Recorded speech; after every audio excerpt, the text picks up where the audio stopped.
Let's get the party started. Oh, baby! When was the last time you shit your pants? You think I'm a damn fool? I shit my pants last night. It's a beautiful planet. Well, it's a moon, for sure. I'm sick and tired of all this bullshit. Put that in your pipe and smoke. What's up, everybody? Josh from the Clearing Waivers Podcast coming at you for another episode of the Clearing Waivers Podcast. Hope everyone's doing well. We had a great long holiday, Memorial Day weekend.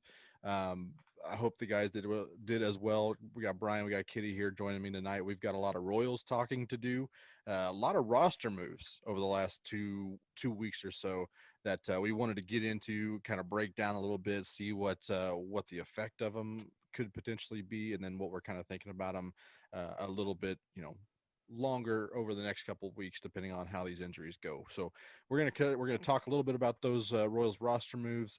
That's basically what we're gonna do, except we are gonna do a little Ball Street. We haven't come back to the player edition of Ball Street in a couple of weeks, so we're gonna break down, buy, sell, and trade some player stock to go with Ball Street tonight, and then get into some fun shenanigans. So without further ado, let's get into the clearing the waivers.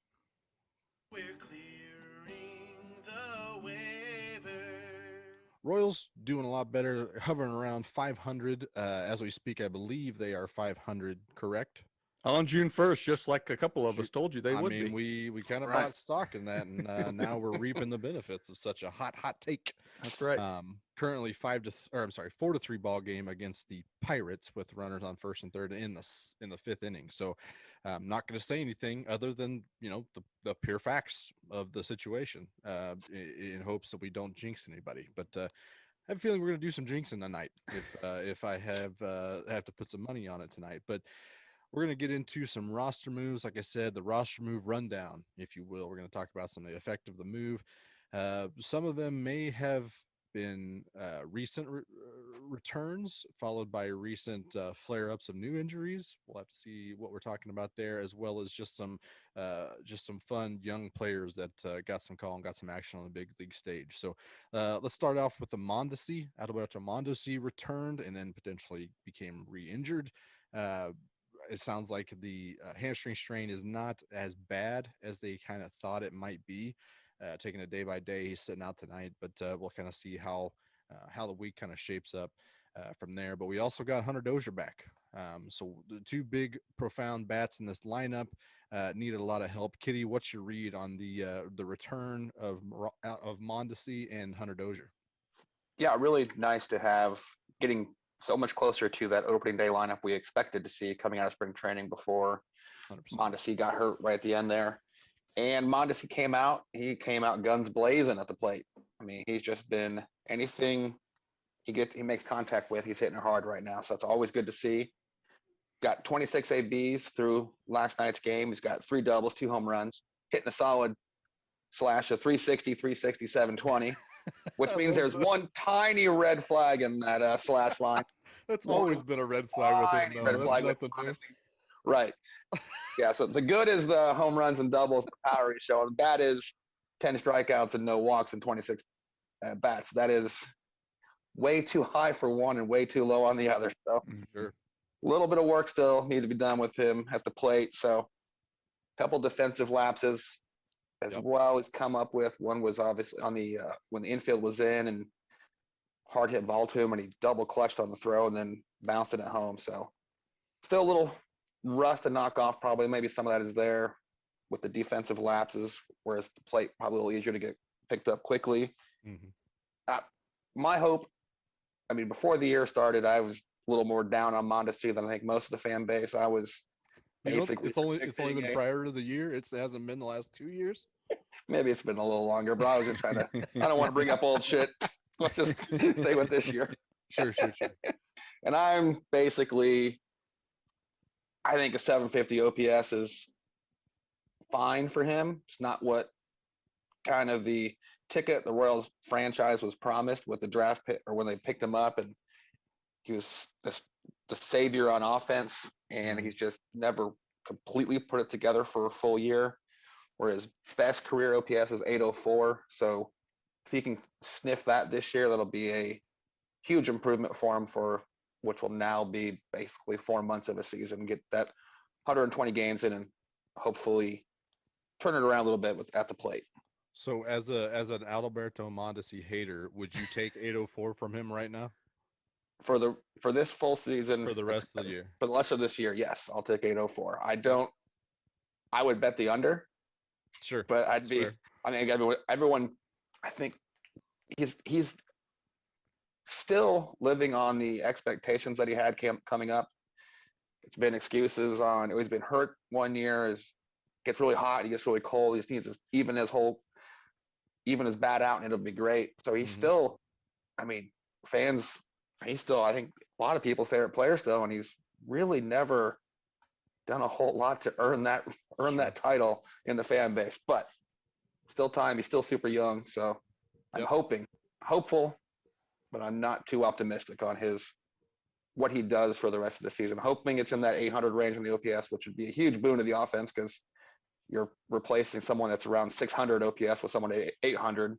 Yep. Going from Nicky to Mondesi, so that's a huge boost for the offense. Plus, he's already got a stolen base as well. I can't remember if you mentioned that or not, but yeah, No, I did not.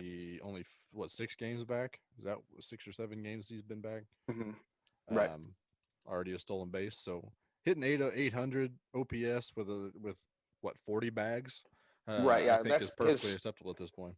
It's definitely a hidden element to his batting, because when you just look at the straight numbers of the slash line, you don't get those stolen bases in there. That's a big weapon, especially for someone like him who does do a really good job of stealing at a high clip. That's actually valuable to your team to steal those bases.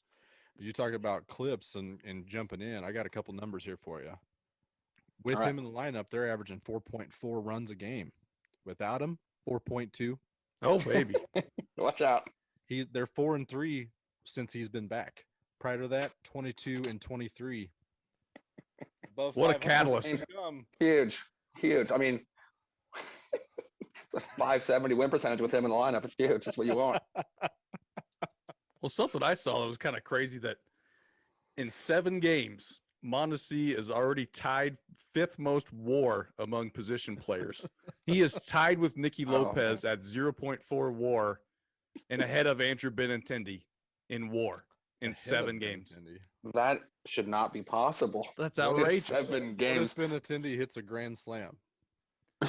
That should be worth 1.0 WAR. 1.0. It might help him. He just I'll have to check how that the equation is done, but I'm gonna, in my book, that's 1 WAR. Just one like whole WAR. Michael A. Taylor had at least 2.0 defensive runs saved on opening day. Yeah, That's right. It's true. get him too. Good Yeah. point. Even though I think HUD was saying tonight he's at 5 on the year, that puts him like 3rd in center fielders. Yeah, Sounds right. In my book, he had at least 2 opening day. Yeah. And I don't think he quantified like that. Right. It definitely doesn't. But the crappy thing about Mondesi is not only have these injuries he's had, like oblique and hamstring are both injuries that can just linger the entire season, and they're going to want to baby him with this, just like they babied him with the oblique, because if you rush it at all, it will bite you and you'll be shut down for another 2 months. So it's like, it's so frustrating, even with the nice reports they got today. A stupid hamstring can pop up at any point again.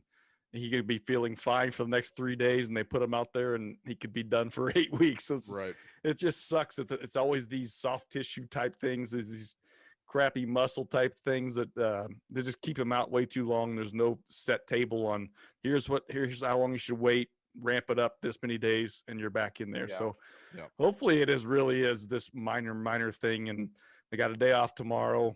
I mean, best case scenario is back out there the next day, but I'm not expecting it. He's the new Arian Foster. Exactly. Shout out to all the Arian Foster fans out there. A lot of crossover Royals fans and Arian Foster fans. That's right. Definitely. 100%. Oh yeah. Well, the other issue that we kind of saw was Hunter Dozier not up to the greatest start this year. Finally came back to this lineup. Kitty, what's your outlook on Hunter Dozier? Yeah, I'm getting lower and lower every day with Hunter Dozier. It's not good. I'm a real jerk fan tonight on the podcast, but I mean, I couldn't believe, I was watching the ESPN's feed last night, and I could not believe when they said he has 0 hits to right field the whole season, That was and he's confirmed. I only looked that up today. 1 hit is center field and on the second base side of second rather than the shortstop side. So he's just gone pull crazy this whole year. Nothing going to right field. Feel like that's just a recipe for a bunch of easy outs with a guy like that who just wants to pull everything. They just start throwing a bunch of off-speed pitch on the outside half of the plate, and he's just gonna start rolling everything over. Yep. Unless they hang a slider to him. So yeah, what was it? And then hard hit percentage has been down quite a bit from his high in 2019 of 45% to now it's down at 33% this year. So I'm worried about this contract they gave him, about what it could do potentially to it's not a huge deal, but it feels like a deal where a team like the Royals are just going to plug him out there every day and let him play through his struggles rather than, sorry, you're not playing well. You don't play now. Whereas there's not always the great option on a team that usually is somewhat thrifty with their payroll. Yeah. And Kelvin Gutierrez has been okay. I'm still not a big fan of his. He does play better defensively at third base than Hunter Dozier does. I think that's undeniable. But if you're long-term thinking Hunter Dozier is your right fielder, potentially, we'll see how that goes. Depending on what to do with Bobby Witt Jr. and Mondesi for that matter. But I still wouldn't call Kelvin Gutierrez option like full time. I'm fine with him kind of subbing in, but I'm not expecting much from him. I still want Dozier to get plenty of reps to make sure try to grind this out. They extended him. That money is spent. They got to try to wring it out. You don't want to. I keep coming back to Gregory Polanco and his contract that the Pirates gave him, thinking that they were going to get a superstar for the cheap. And we talked a lot about Bobby Witt extension last week. I just don't want that to happen with Hunter Dozier. I'm a big Hunter Dozier fan, Brian. You are too as well. So we all just rooting for him as well to kind of figure this out. But he's still striking out 31.3% of the time in these last 4 games. Still swinging too many pitches outside the zone. He's not making. He's making a bit less contact than he has his whole career. So kind of seems like that time off was he come back more of the same seemingly. Yeah, so it's definitely it looks more and more if he keeps this up that Bobby Witt Jr. will be the third baseman sooner rather than later. I'm kind of with you on the Gutierrez. I think he's a fine piece to have on your team, but he's not an everyday starter. Yep. Yeah, and I don't think they're going to let Hunter Dozier block Bobby Witt Jr. whenever he's ready. I think whenever he's ready, they make a hole for him and they move people around. It does make you question Hunter Dozier's long-term position because if Bobby Witt does slide into that third base spot and you keep Mondi at short for a while, Isabel's also another option that they're excited about in one of the corner fields. Benintendi's going to be here a couple more years. They love Hunter Dozier's defense at first base, but you're probably looking at how Nick Prado also being ready at the same time, and they love his defense at first base. So you do wonder what that's going to look like here in a couple of years. But in the right now, I still don't hate watching his at bats. Like there's certain guys that I hate watching their at bats because they just look lost as hell up there, swinging, they're over swinging at everything. And he hits the ball hard, and I know everyone's tired of hearing about our hard hits that don't turn into shit. But I got to think at some point his luck's going to turn around here a little bit. He's just hitting the ball too hard. He's got too good eye discipline of the plate coverage as far as what the strike zone is. I think he will turn it around, but it does, bring into question how long this continues, what kind of conversations are going on behind the doors of what are we looking at here plan wise? Because I'm like you, I don't feel great about him playing third base. I'm fine with him playing right field. I think he's perfectly acceptable out there. But like you said, they've got other options they really like a lot in the corner outfield for once. During the World Series run, we couldn't find a right fielder to save our lives. But now we have too many options. I will say that okay defense is not ideal, and especially not for Dayton Moore. And so I kind of wonder that if it comes down to it, I kind of wonder, long term, what's his role here. So Especially when the guy everyone's excited about in the minor leagues that can play third base at a Gold Glove level potentially. I mean, third base is looking no longer occupied. I mean, it looks kind of like it's locked up if we're going to talk about the next couple of years. But that's also, you have to factor in what's Mondesi's future look like. Does Bobby, slide over to short when he's more natural? So I mean, there's options, and those are conversations we had down the road. But 100%. the longer he struggles, the more you bring into question: is this the real Hunter Dozier, or is what we saw in 2019 the real? Somewhere in between, probably. Hunter Dozier, please stand up. And hopefully that's a 275 average with some power. Yeah, that would be nice. Yeah. I would accept another 800 OPS from him as well. Let's move on to another guy that's been overswinging a bit, but also generates a ton of power. Jorge Soler, injured. They did say he was available tonight with a groin strain. We all wonder if that's a real injury, I think, at this point. He certainly looked like he needed a day off, and after a few days, they kind of called Edward Olivares. The savior has come. People were trying to make him the new superstar that's going to save this franchise, save this outfield. Absolutely hot in AAA, so it could be, but I think the jury's still out, at least in my brain. Brian, between these two moves, what's your read on it? What's the impact here? Well, like you kind of alluded to there, it was almost like a convenient injury. I don't think they made it up, but it did come at a nice time where they can conveniently sit him down on the bench without technically benching him, even if it's a tweak or whatever they want to call it.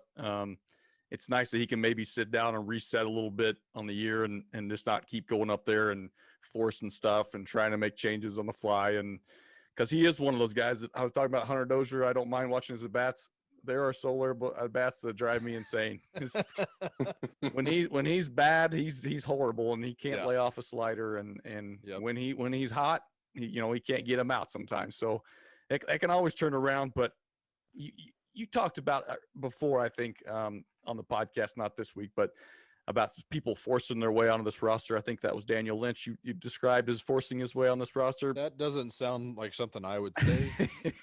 Well, as you said, Edward Olivares, kind of forced his way on here with his hot start. 20 games in, he's batting .395 with an 11.27 OPS, 5 home runs, which is the complete opposite of what we've been seeing from some Soler.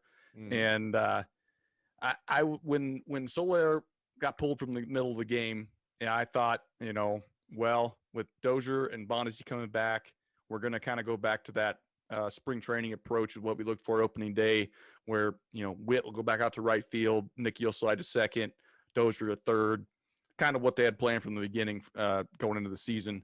But to my surprise, they said, let's get this Olivares kid a shot, because they looked out there. They're seeing these guys struggle at the plate every day. And Nicky, he's been a fine 9-hitter. We talked about that, ad nauseum. Right. He's fine for a 9-hitter, but you kind of want that extra bat in there.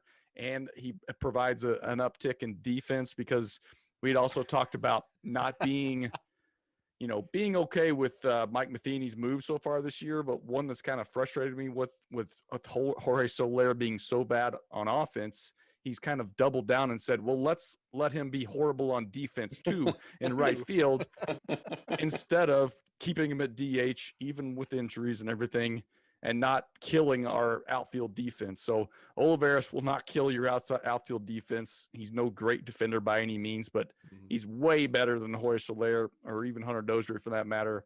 Whit Merrifield, he's probably on par with him, I would guess, in right field. But, he moves so much better range. And we saw a few times in the past couple of weeks, Soler trying to make throws from right field, and you see this big, strong son of a bitch, and you're like, he's going to unload a cannon here, and then you just see a three hopper to the home plate. It's like, God dang, like, could you offer anything defensively for us? And it's not his fault. He's supposed to be DH only on this team, but we've had to kind of force him out there in right field, and that's just not helping anyone. So if he's gonna kill you, let him kill you in one facet of the game and not two, please. So That's my I thing. do wonder how much of that is like with him. It's contract year for him, so I wonder if he is requesting or his agent's requesting to get more time out in the outfield in order to establish more value for himself.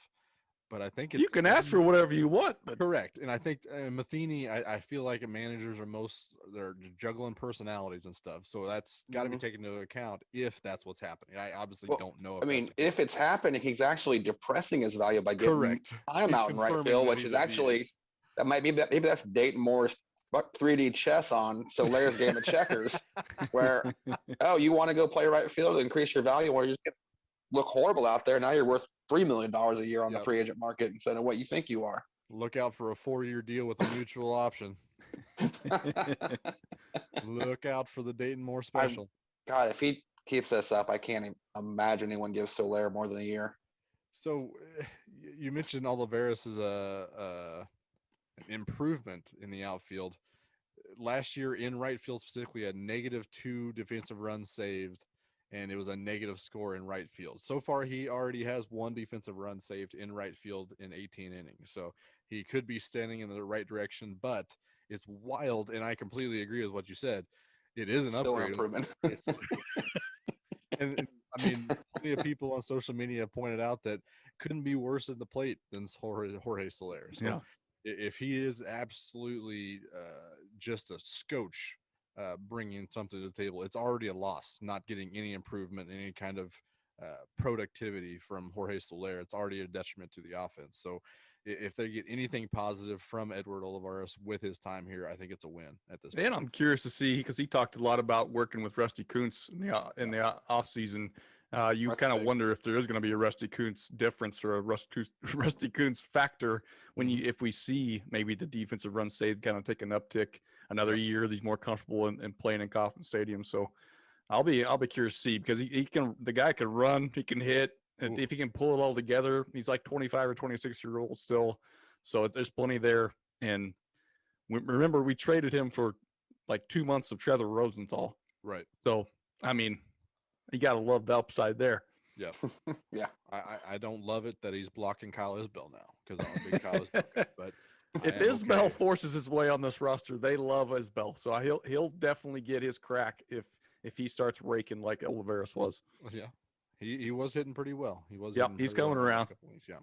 To move on to the next one here, Josh Staumont out indefinitely with some kind of knee sprain, left knee sprain. I think that diagnosis was something that a lot of us weren't necessarily expecting, considering his drop in velo. I think everybody kind of expected it was some kind of arm thing, and nobody likes to say the dirty word of TJ in there, but I think that's kind of what everybody was expecting in this situation. So it's kind of a relief that it's a left knee thing, but the fact you still had indefinitely on there and nobody loves that. So Kitty, what's your read on this Josh Staumont situation? Yeah, it's definitely a disappointment not having him out there, and just help solidify the bullpen even more. And because he was, like as you requested, maybe 2 to 3 weeks into the season, let's try him at closer. And they sure did, and he got it done. I mean, Josh out here doesn't sound making like moves. Doesn't sound like you would say again, man. Maybe we're hearing things. Don't know where this is coming from, guys. Keep hearing things every week over here. Yeah, I don't understand. But it was nice to, it kind of felt a bit of a throwback to those 2014, 2015 Royals teams where you felt much better about the closer. Because I feel like it's been a while since that 2015 season where you felt good about the 9th inning when the Royals had a lead. Mm-hmm. And then the other thing you worry about is when you lose a closer, who's going to step up? Mm-hmm. Who's ready to go? And lo and behold, we've got some guys that are stepping up recently. Yeah. Mm-hmm. Barlow, of course, but I feel like he is definitely the fireman in the bullpen, and he comes in between the 5th and the 8th whenever he's needed most. Whenever the Royals are struggling to finish out an inning, Barlow's coming in to give you finished off an inning and then go to the next inning. So he's definitely in his role. But then you had Zimmer stepped up, and he's picked up a save and done his job last couple of weeks. And then old Brent's also stepped up. And those 3 guys, Barlow, Zimmer, Brent's 0.00 ERA the last 2 weeks. That's nice bullpen work. Like seeing that. So then with those 3 pitching like that, you've got some really good options in the bullpen. Then you Mhm. fill out the rest. You've got Zuber, Holland, right now Wade Davis, and Santana out there as well. As mainly your bullpen options. Santana more of that. Feel like more of a swing guy, but I feel like if they have to use him because of usage patterns, they'll put him out there for an inning or two. Yeah.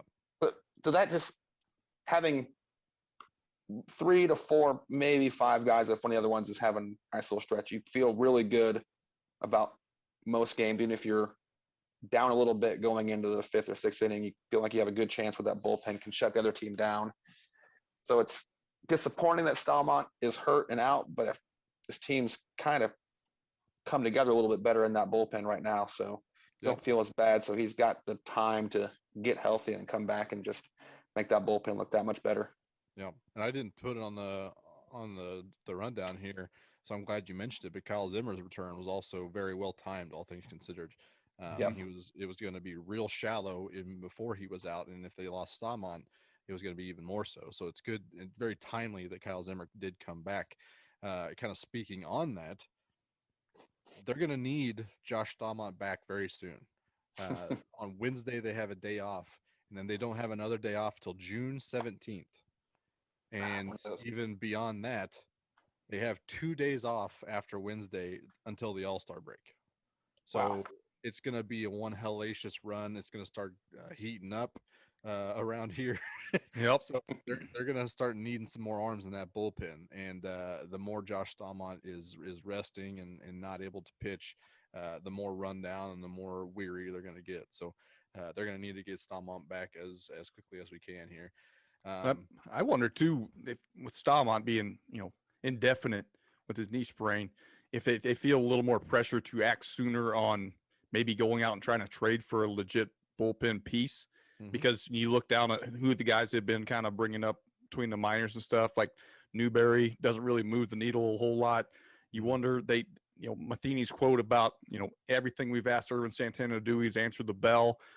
I wonder if we see him maybe start being used in more of a high leverage situation and not long reliever, because maybe we put Carlos Hernandez in that long reliever role since he's pitching starting innings in the minor leagues. That I just wonder, and it may be indefinite, could mean Stalmont gets activated for the next series. We have no idea what this knee sprain is or what he's doing. They haven't really shared us a whole lot of information. So if it is something that's going to be a while, you wonder, because he is such a relied on piece at the end of the bullpen, and we've had a shaky, we talked about the trust tree.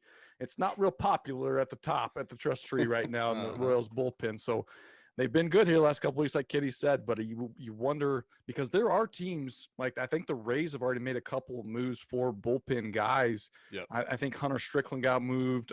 There are teams trading relievers already and not just waiting till the deadline. So I wonder if they will feel a little more pressure. They've scratched and clawed back to 500, being competitive once again. Back on June 1st, they admitted that they were secretly targeting to be 500 when they got Mondesi back.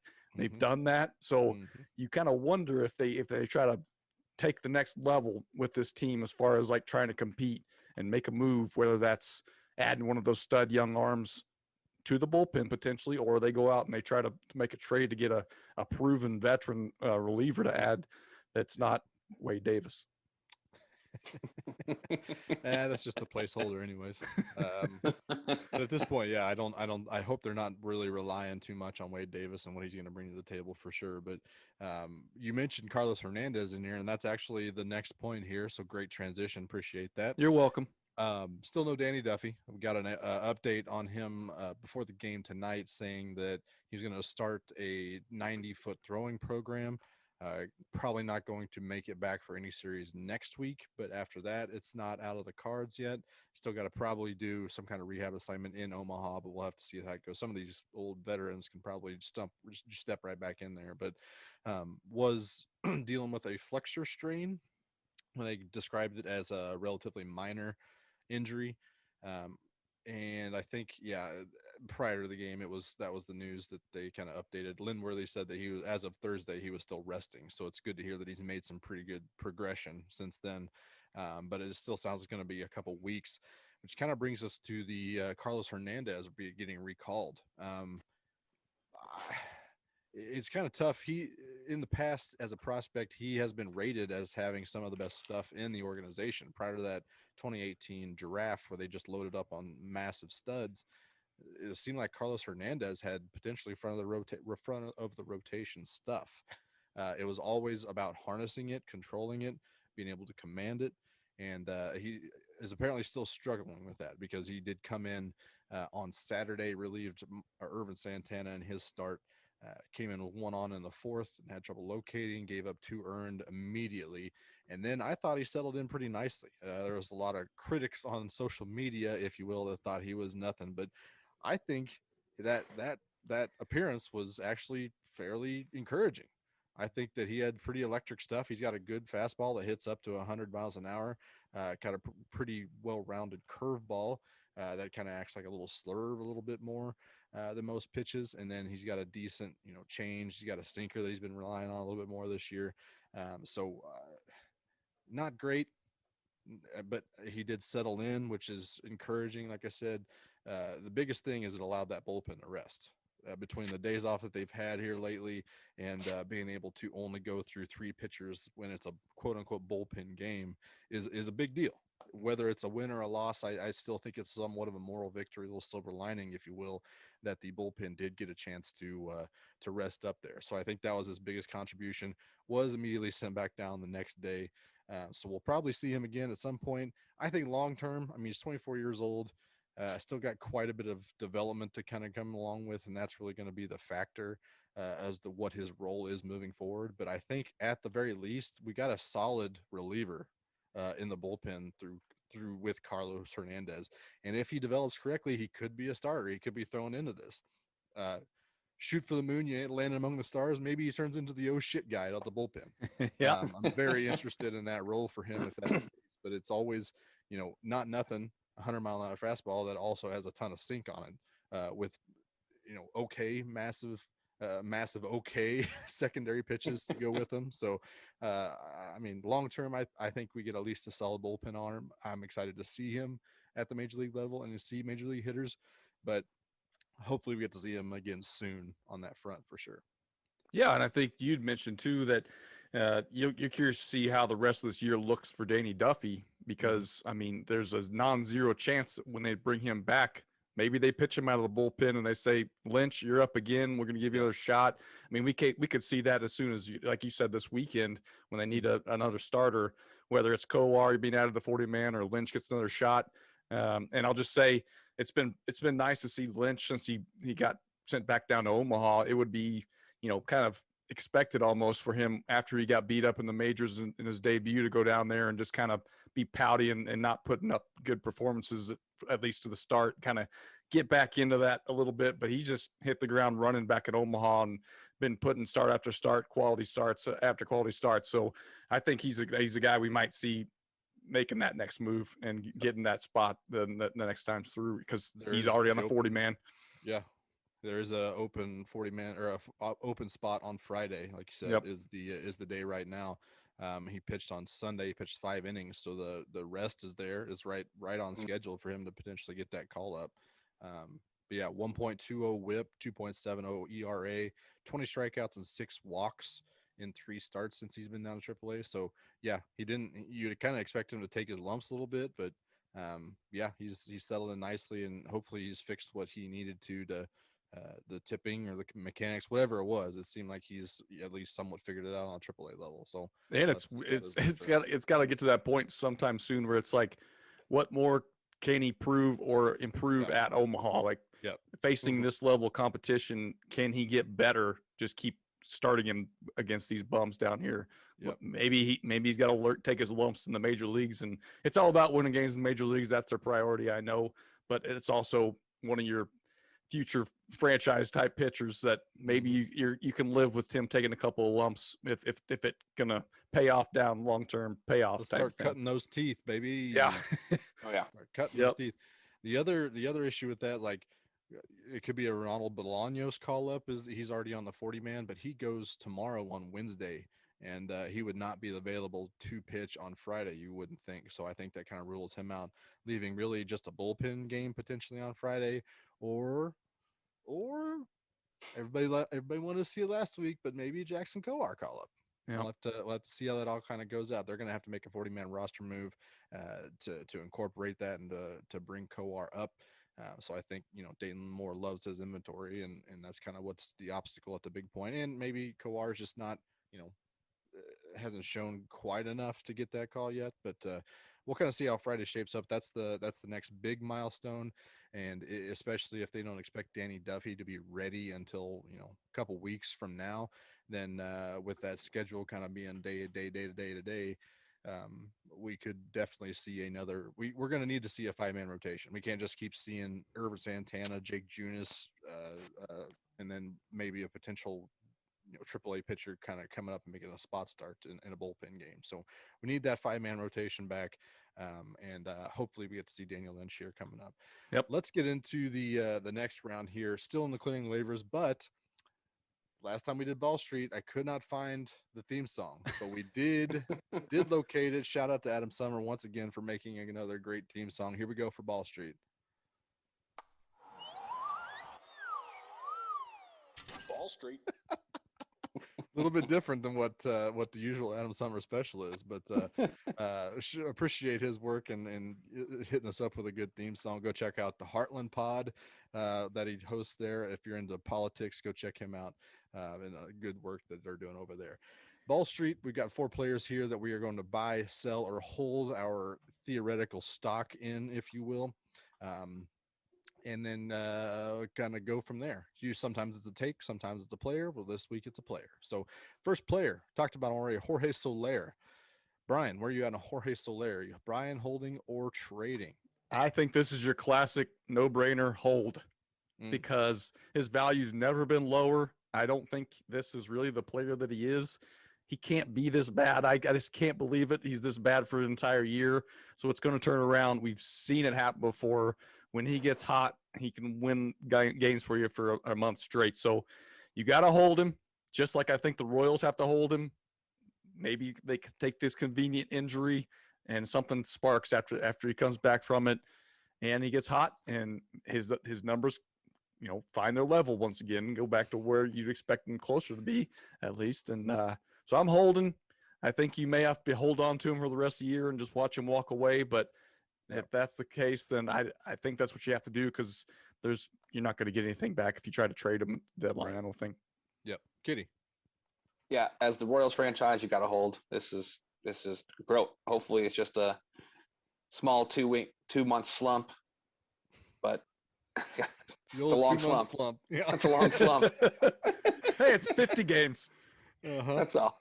But if you're together, I feel like there should be some teams that are calling up Dayton Moore, trying to buy him, see what they can see if there's any interest at all. Because as we've talked about, there's potential down on the farm with actually outfielders, and Salvi can man DH more often than not if you need him to. So there's definitely possibilities of trying to.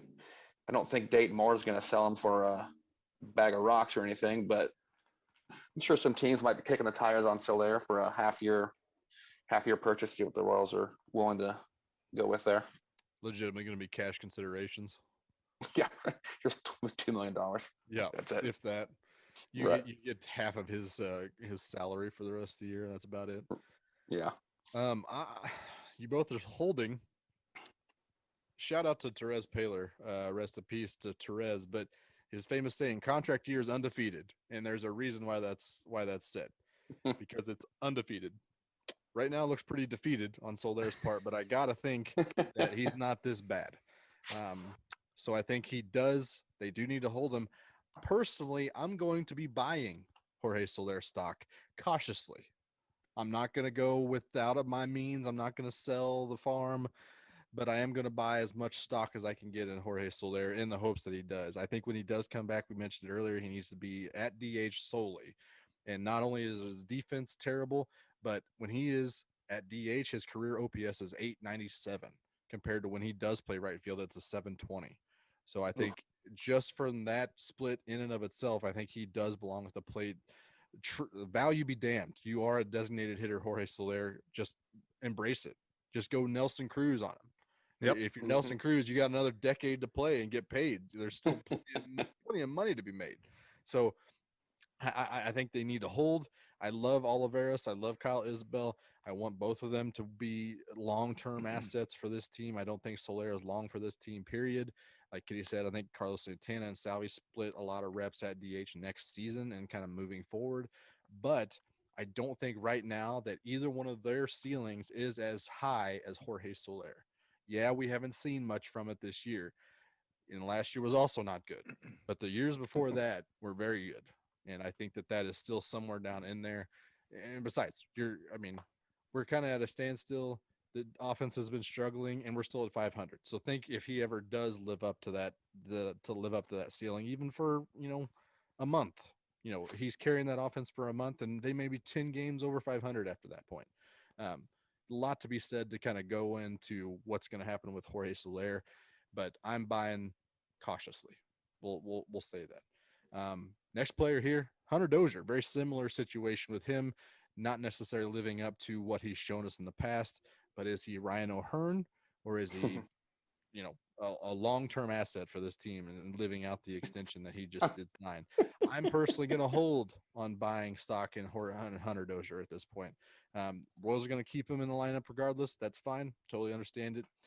Before going into this game, he is 3 for 16 with 1 home run, 1 double, two walks, and 5 Ks. His average exit velocity is still on par with his best years. So like Brian said, he's still hitting the ball really hard. His K percent's way up. His walk percentage is way down. He's swinging at a lot of pitches out of the zone. His percent that direction is still way up than what it usually is, almost double from what I've seen. That I may be getting mixed up there, but it's still not as good. So I need to see more before making any long-term commitments to either buy or sell Hunter Dozier at this point. That's kind of where I'm at. Kitty, where are you at on Hunter Dozier stock?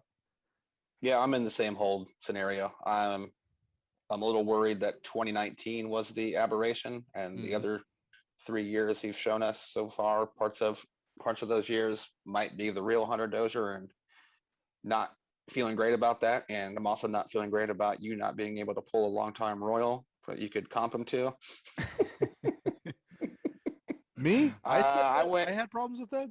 I'm gonna go Joe Randa. Is that one we can use? Joe Randa. Wow, I feel like I want his ceiling to be higher than the Joker's. I love Joker, but I'm not sure if we can put a hole on a stock and his ceiling being higher than the Joker. But maybe Gary Gaetti. Maybe. Hope it is. There you go, Gary Gaetti.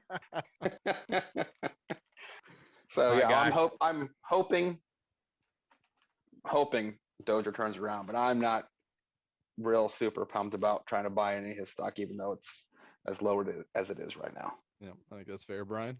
Buy. He's my guy. I still believe in Hunter. He's my guy. I told you that his last year, the option deal on his contract would be a no-brainer when that time comes, and I still stand by that. What he's showing you right now is not who he is as a player. He's going to come back strong. By the end of the year, we'll be laughing at his horrible start to the season, because he's going to be right on par with what we think he should be. So I think he's going to have a big second half to this year, and I believe in Hunter Dozier. Interesting. Okay.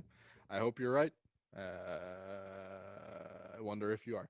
Moving on to the next player here, we mentioned earlier, Jake Brentz, kind of coming on the scene as a rookie relief pitcher, kind of a journeyman at, what was he, 26, I think is what he is. Yeah, I think that's right.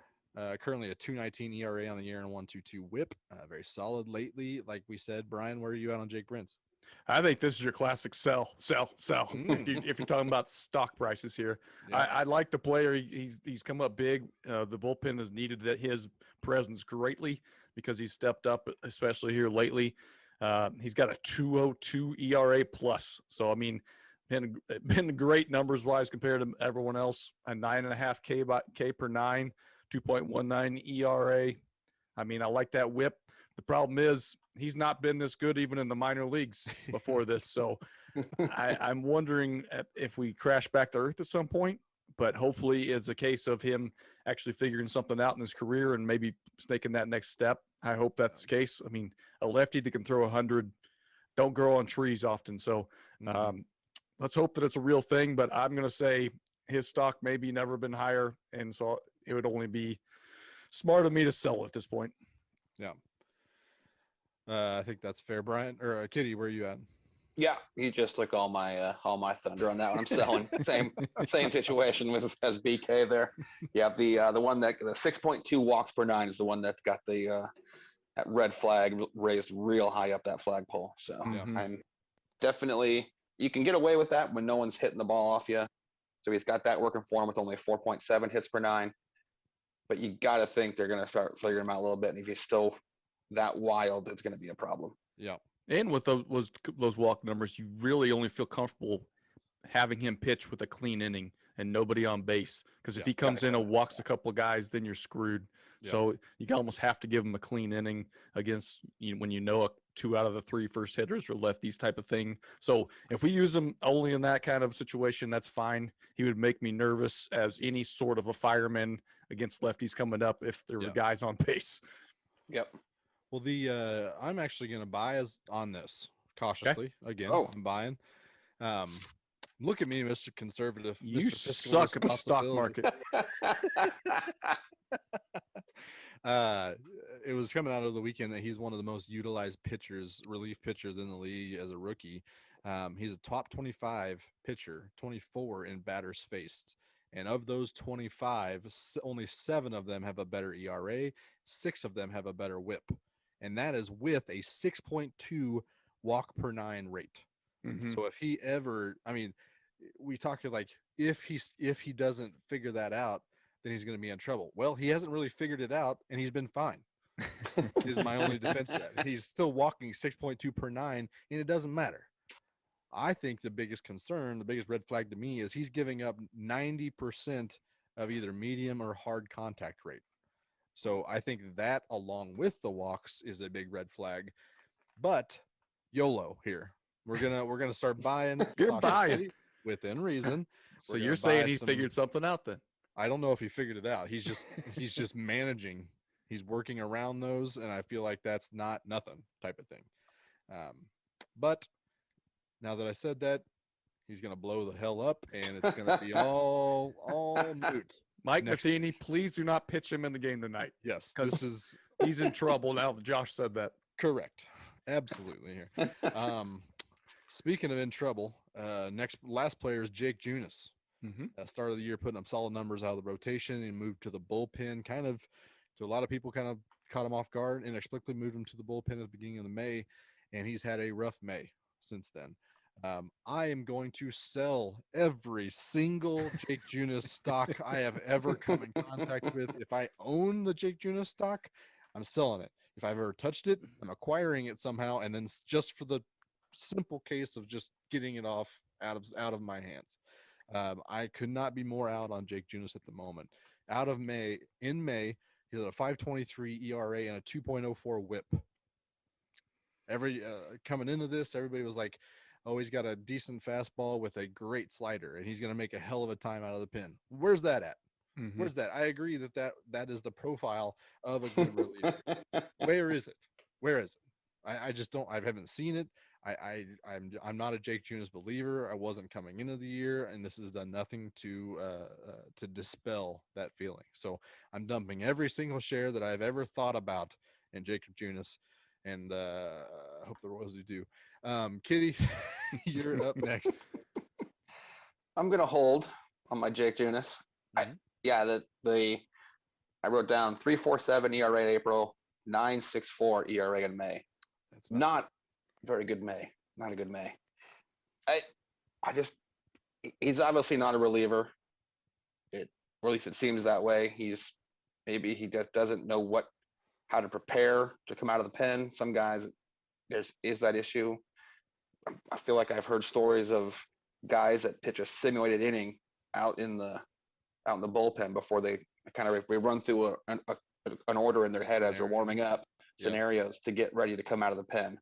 So maybe he needs to look into something like that possibly to be ready. But I feel like there's still some value on this team if they're not ready to bring up any of the young guys to have another arm that can provide starts for you. If he throws a couple more stinkers up there throughout the rotation, he's pretty much written his ticket out. So this is really probably coming down to the end here for himself if he doesn't start putting together some better outings. But I'm going to hold for now. Feel like he might be feeling that pressure, and maybe he needs to just relax a little bit and get back to himself. Okay. Right. All those stocks you sold, Josh, I'm buying them. Okay, I'm buying the Jake Junis stock.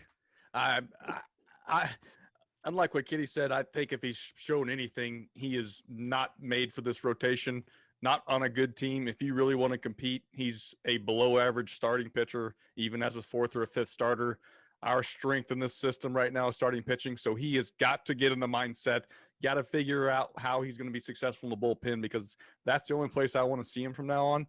And I do have faith having him out there with the Wade Davis is out there with the Greg Holland. Maybe he picks up on something. Maybe they can coach him up a little bit. Maybe try this out a little bit. I think he does need to get used to this bullpen role. But I say by the end of the year, Jake Junis is going to be high in the trust tree of this relief pitching. I think he's going to be a guy we see come in the 7th and 8th inning and say, hey, I feel good about this. I feel good about this.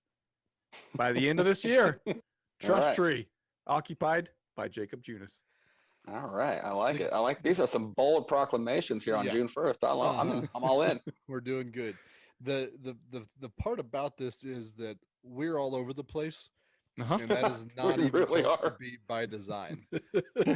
Yeah, that's not planned. Other podcasts are like, okay, how about you take this angle and I'll come at it from this angle to be kind of a devil's advocate. We need a normal one to kind of hold the stock. Nope. We are naturally that differentiated. This is not a Skip Bayless situation. This is not I'm not a Shannon Sharp. Come on, Skip.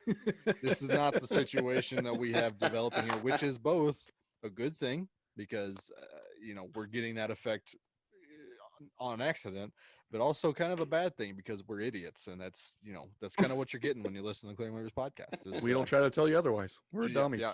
We're leaning into it. We're just saying it louder. That's all we're doing here. Bye. We did it. Yep. So the other good part about that is any kind of affiliation with any kind of curse or anything, it only applies if it's the same one. And I know I've taken a few shots already about things I've said in the past that were vehemently wrong, but I've also got some things right, just a few of them. And we'll have to see how this kind of ends up. Oh, look, Jake Brentz is pitching. Thank God. Super. Never mention that again. Here we go. Okay. We're gonna close out clearing the waivers. Time for some DFA. Brian's got a trivia question this week. But before we do that, we gotta play that theme song, baby. Hope I don't get DFA. I should have played a more upbeat one. I should have went a little after the intro, maybe. Let's do this one. This is what I'm talking about. I did get a question. It was like, do you guys have any like mellow songs? And naturally I get all hype and then throw the mellow one out there. That's how we do here. DFA Brian's got a question with multiple answers. He's prepared for us here. We've got 3 options apiece before we are DFA between me and Katie. We got to get all the answers correct. Otherwise, Brian wins. Nobody wants that. Brian, take it away with your DFA question for the week. All right, Josh, you've talked all night, so we're going to have Kitty go first. You're going second. Today's SARs are so unique because of the combination of power and speed. And when you talk about guys like Fernando Tatis Jr. and Ronald Acuna, you're talking about guys that might be in the 30-30 club. And by that, I mean 30 home runs, 30 stolen bases. Mm-hmm. So I want to go look back at just the Royals system. And I wanted to say, okay, who's been in the 2020 club here recently? Well, it's not many.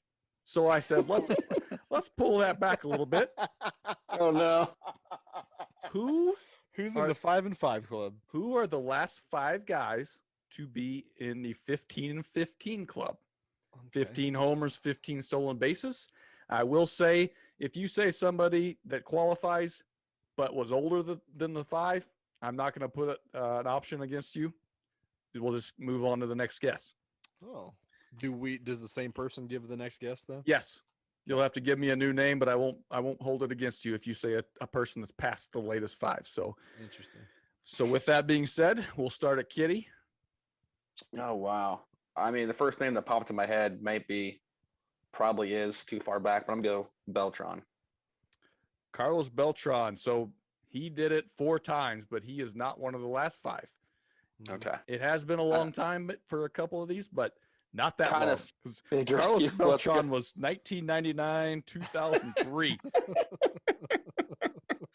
Maybe I should update my Royals Rolodex. When I look at old players. He was one of the few Out of the guys last that 15 are years. actually in the 2020 qualifier. Yep. Many Right. of these other guys are just above 15 in one of the 2 categories. Yep. So Right. I'm not going to I'm gonna- hold all right. Beltran. So let's go new I'll name. switch up to Lorenzo Kane. Lorenzo Cain's a 2-timer. 2015, 2017 did it. I'm gonna go with old Alberto Mondesi then. He just missed this cut. Oh, that makes Oh, sense. wow. He's gotten stolen bases easily a couple times, and I think the year that he would have done it, he only got 14 home runs or something like that. So he was kind of a stinky cheese that Josh just ate right up. Yep. I couldn't help myself. I mean, it is some stinky cheese. That's kind of Uh-huh. that's the cheese I would have taken the next. If you hadn't picked him, I was going him definitely on the next go around. Kitty, back Let's to go you. with a former, I believe, Rookie of the Year, Alcides Escobar. Escobar not on this list. What about he never got the home runs, right? I don't think so. I don't think he ever hit 15 I feel home like he runs. got close to it. Maybe I'm just way off on him. Josh, I think the big one has got to be Whit Merrifield's got to be in there. correct. Whit that did Yeah. 2017 and 2019. Well done. Back to Kitty. Let's see. Just trying to. I mean, this team's got a lot of speed guys too that have been probably get the stolen base side and fall. And we have basically Well established a below the- baseline of these people have to be after Carlos Beltran. Yes, that's also true. So it may have been a while ago, but it wasn't like super long ago. Right.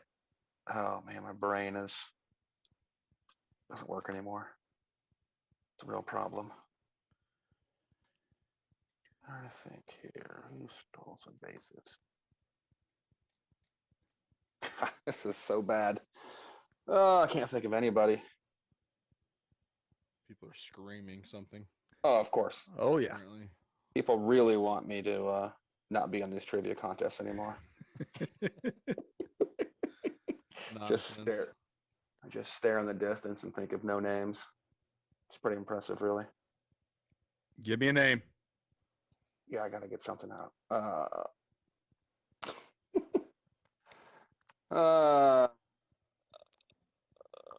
Raul Ibanez, strike 2.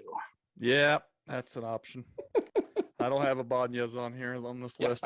I was just picking actual Royal. That's about the best I can get right there. I can tell you I took my research list all the way back to 1991. So if Ibanez would have done it, I would have had it on here. But That is, oh my God. I think we got him when he was not stealing many bases. Yeah, I don't think he probably stole 15 his whole Royals career. Yeah, that's probably true. But you gave me a name. Josh, what you got? That's all I wanted to do. I can't remember the years for sure, but since I can't miss, I can just foul it off. Say Johnny Damon. Johnny Damon did do it twice, but it was prior to even Beltran. 1998 and 2000, he did it twice. So I will not hold that against you, but you got to give me another name. The next one I thought about was old David DeJesus. I like that guess, but he did not do it. Hmm. He didn't get to 15 in both categories. Oh. So now you're both at 2 options used. So I will tell you that the 3 remaining names all came from the 2011 season. Whoa. 10 years ago. Ooh, okay, so that name's gone. All 3 guys in the same season. Yep. This team was making things happen. I mean, Ned Yost would have loved this team. Oh man, just light power, light speed. Mhm. Royals. I guess more back then it was more mid speed because no one was stealing bases that time. Correct. Oh man, this is probably no way I'm gonna get a name. I can't pull anything right now. And season the actual year it happened isn't really doing me a whole lot of favors. One of them was the last guy to do a 2020 club. I've got a couple answers here. It's gonna be. I'm not getting anything, so I'll just All strike right. me out. Don't keep going. Don't need to keep. That's 3 options used. We'll go to Josh. By the way, And Jake Brent's clean inning. You can play along here with Kitty if you'd like. Kick some names off him if you want. So All right, Kitty. It's not good. I got Gordo. I got the Milkman. Okay. And I know Hosmer made his debut in 2011, I believe, but I don't think Okay. he was probably around long enough, and he may not have had the stolen bases either. Right. You like any of those answers? I should probably tell you the one you like so you can pick away from it. I feel like Gordo is the best one. Gordo Yeah. is here. He hit it in 2011, 23 homers, 17 stolen bases. Okay. Okay. That was a good year for him. And Milkman had 2 pretty good resurgent years with the Royals, and I feel like Yeah, that he was did. the first one. I mean, he had 200 hits for the world, over 200 hits, so maybe ran into 15 home runs there. They were so bad in 2011, right? They were so bad. You can pretty much substitute several years for that comment. I don't think that was Scott Podsednik year. Was not that year. I'm gonna go Melky Cabrera. Melky Cabrera is on this list. 2011, he had 18 homers and 20 stolen bases. Mm-hmm. Very nice. Very nice. 60. Who the One hell more name. played in 2011 on this team? That team was 71 and 91. Yeah. And Ed Yost was actually managing this team, so I guess maybe he didn't love Yeah, it so much. He did love, yeah. He He probably pitching still ruined loved him. it.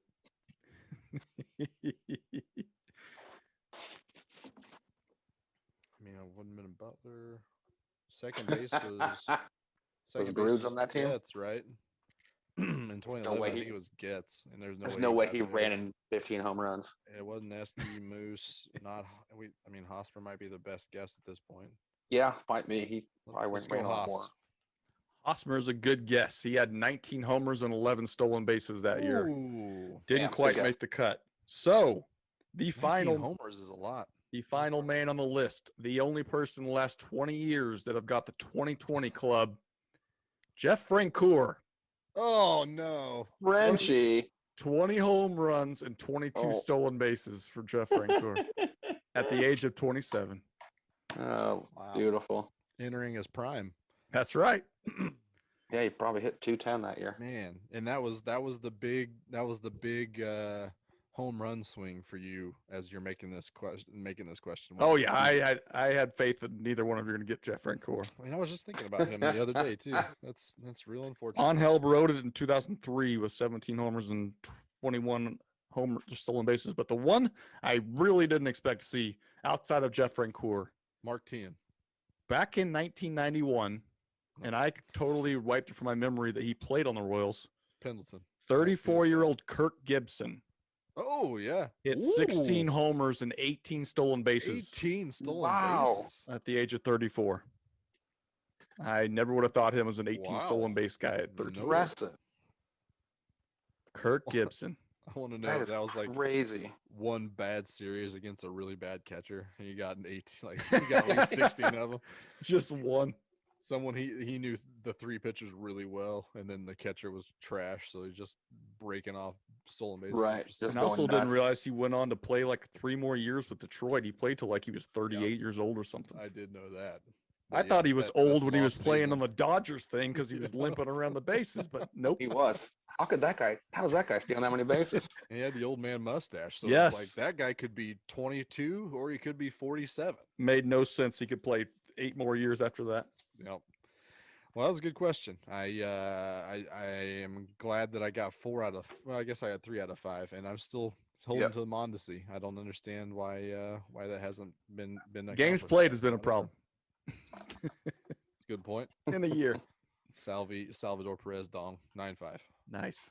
Here we go. We got a keep trade cut to kind of close out the show this week. Let's go with another somber one. Keep trade or cut. Ba, ba, ba. The fun part about the keep trade cuts is how ridiculous they are, and they seem to only get more and more ridiculous. And I kind of grabbed this kind of the last minute from my brain. We're we're going to keep trade cut pets that are mostly obedient to you. That might be a key to some of the decisions here. But we've got 3 animals here that are going to be your pets, maybe your best friend, depending on how things go for you. But we got a spider monkey, we've got a falcon, and we've got an octopus. We're going to keep trade and cut one of these. Brian, you were the big winner of DFA, so you're going to go first. What's your keep trade cut?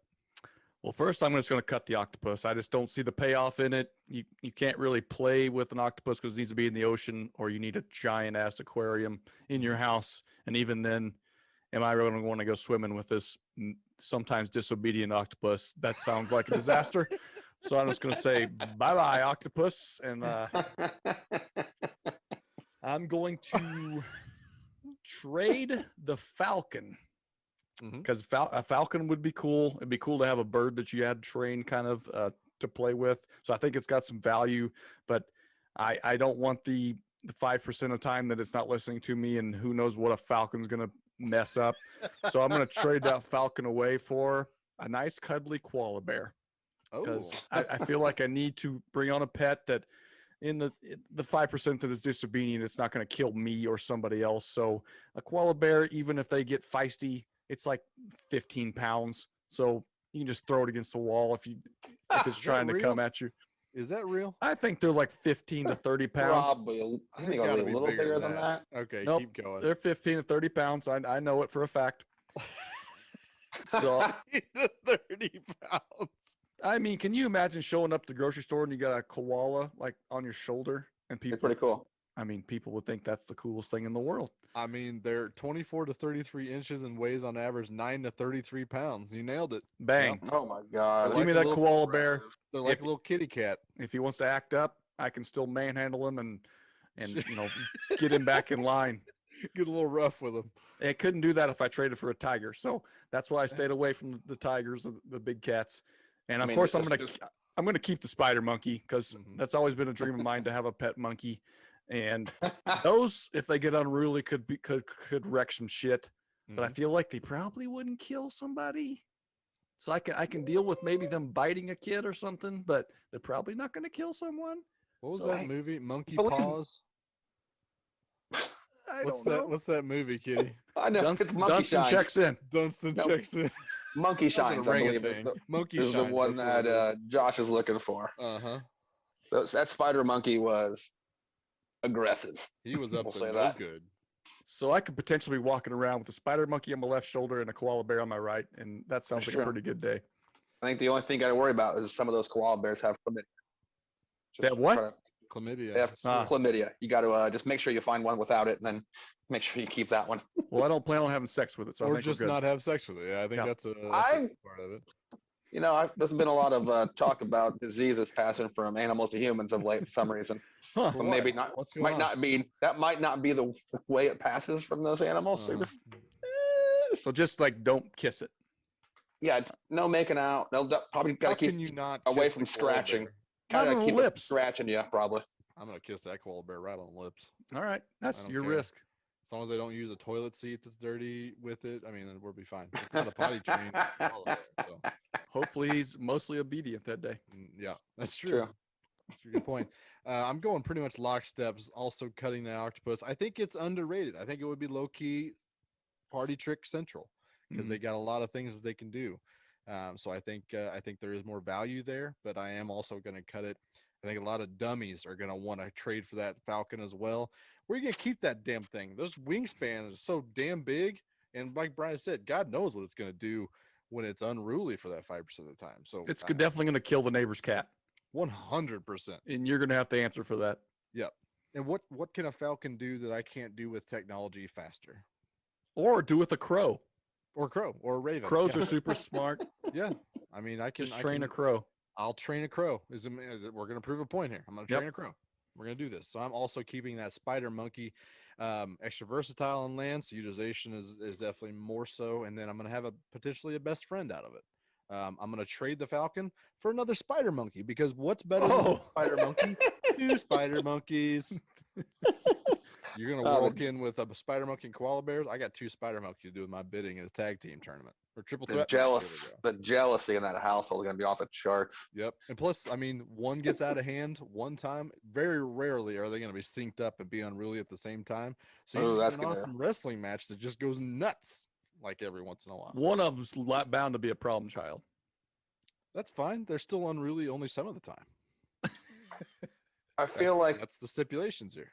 one of those spider monkeys is going to turn into Mojo from The Simpsons, and then you're just going to ruin it with too many donuts that it's been stealing from the local donut shop for, or whatever else, whatever other bidding you have this thing do. That's more than likely a nefarious act. The bidding or spider monkey bidding. I like Yes. that. Kitty, what's your keep trade cut to close it out this week? I'm also cutting the octopus. I think if live near the ocean, I'd probably keep it Yeah. because seems like they're pretty damn smart based on recent events and movies that have come out and other things. Pretty quiet. They are a very quiet animal. I mean, so it seems like it's a low key cool thing to be a pet with, but again, it's also in water all the time, so that really hurts its value to me. Hurts Being in the ceiling. Midwest, Yep. definitely. Landlocked. Yeah. So with our landlocked ways, I'm keeping that falcon. Oh, there we go. I'm risking it. I'm risking that 5% disobedient rate, and I'm hoping it's only going to kill the squirrels and other hopefully not killing any small dogs or cats in the neighborhood, and just going after other tree animals. But man, I just think having that leather strap on my arm and commanding my falcon to do some things would be pretty damn cool. Go rustle me up something over there. Just have it take off and just be majestic and be awesome. I hope you like a lot of small prey or fish because he's coming. Yeah, I'm gonna have to really start take some lessons from some country folks cooking when they're cooking squirrels and chipmunks and the like, just to figure out what's the best way to prepare small vermin. Keep myself healthy. He's I got. don't know how they are about sharing their food. Well, they're obedient, Brian. Well, I mean, squirrels for me. It's catching multiple items out there. Josh, I've got a dog that's mostly obedient, and you think I'm trying to reach in and get the dog's food? That ain't gonna end well for my hand. That dog needs to obey you a little bit more. Why are you letting that dog alpha you all over the place? I mean, once I start cooking meals for this falcon and it tastes cooked meat instead of raw meat, I think we're gonna get a great bond going. Yeah, I think that's you got a system established. They bring over the fish salt into that falcon's diet. It's game over. Exactly. That's not gonna be pumped. Yeah. And then I'm trading the spider monkey because obviously spider monkey is cool as hell. Big time trade. But I'm gonna go. I'm taking a big cat and I'm taking a cheetah. Oh. I mean, that thing sleeps 23 hours a day. So it can be disobedient while it's sleeping and I'll be good to go. That's quite a dice you're rolling right there. Yeah. Oh, I'm rolling that dice on that cheetah. That is full bore for about 20 minutes, and the rest of the day it is wiped out. Yeah. So I'm hoping I can escape some deadly situations with that cheetah. But just taking a cheetah to the dog park, that just seems like a good time. That would be a sight to behold. So you're taking the two fastest animals on earth, peregrine falcon and a cheetah. Here we go. I'm here for speed and domination from Mother Nature for me. And that dog part is just bloodshed. Yeah. Oh, I've got the cheetah.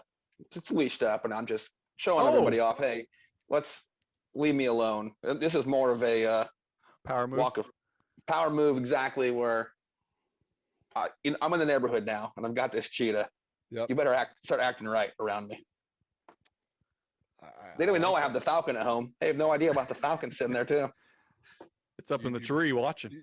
Exactly. Is that a cat's eyeing on me, ready to go. That falcon's been around a while. That belong to Cheetah Man? I feel like they have sweet screeches too, so you know when the screech is coming, you're in trouble. Yeah. Oh, that'll be good. That will be good. That's true. Good points. Very well done on the key trade cut this week. So thanks for bringing the great points on such a stupid argument. Appreciate that. But that's going to do it for the Cleveland Rivers podcast this week. We do appreciate every one of you stopping by and joining us for this week. I hope you enjoyed it. If you do, go leave us a 5-star review. It really helps us out, as they all say. You can also become a subscriber on the YouTube channel. That way you get the updates on whenever there's a new episode. Go check out the great work over at Royals Review. Got your, outside of us, probably the second best. Maybe it's like a 1A, 1B situation as far as Royals coverage goes, because they ain't talking about Peregrine Falcons on the Royals Review, unless I'm writing an article, and then maybe. No holds barred on that front. But no, go check out the Royals Review website. Great work over there. Speaking of great work, Royals Farm Report keeps you in tune with the farm system of the Royals. Great work over there. Shout out to them as well. After that, we appreciate you one more time. Thanks for joining us. Ta-ta for now.